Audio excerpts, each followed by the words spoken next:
નમસ્કાર દર્શક મિત્રો, જીટીવી ગુજરાતી ન્યૂઝમાં આપનું હાર્દિક સ્વાગત છે। હવે જોઈશું સમાચાર વિગતવાર।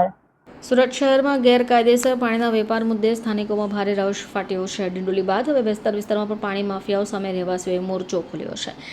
બેસ્તાર વિસ્તારમાં આવેલી મંગલમૂર્તિ સોસાયટી નજીક ગેરકાયદેસર રીતે 8થી વધારે બોરિંગ બનાવાઈ છે। પાણીનું ખનન થઈ રહ્યું છે।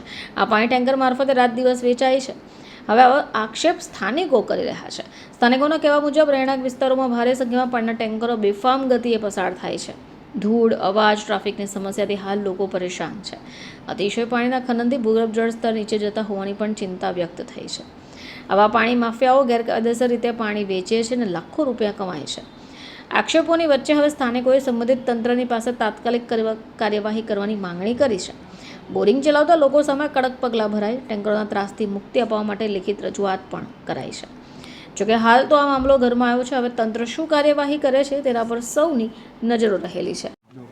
आपका नाम बताइए, कहाँ पे किस तरह की समस्या? मेरा नाम विलास माली है, अंबिका विला में रहता हूँ।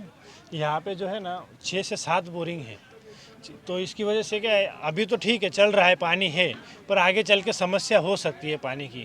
और यहाँ पे ये जो टैंकर भर भर के जाते बेकायदेशीर, तो ये मिलों में पहुँचाते हैं, तो ये अनुमति नहीं है तो भी मतलब ये चल रहा है भाई। जैसे वो जो मानसी वाला बंद किया तो वैसे भी ये बंद करना चाहिए, हमारी मांग है।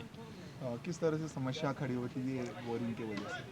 क्योंकि रोड पे भी मतलब टैंकर बहुत से जाते हैं तो बेभान जाते हो, और रास्ता बहुत बिल्कुल ख़राब है, तो उसकी वजह से क्या आने जाने वालों को भी तकलीफ़ होती है, छोटे बच्चों को भी तकलीफ़ होती है। कभी कुछ एक्सीडेंट हो गया तो।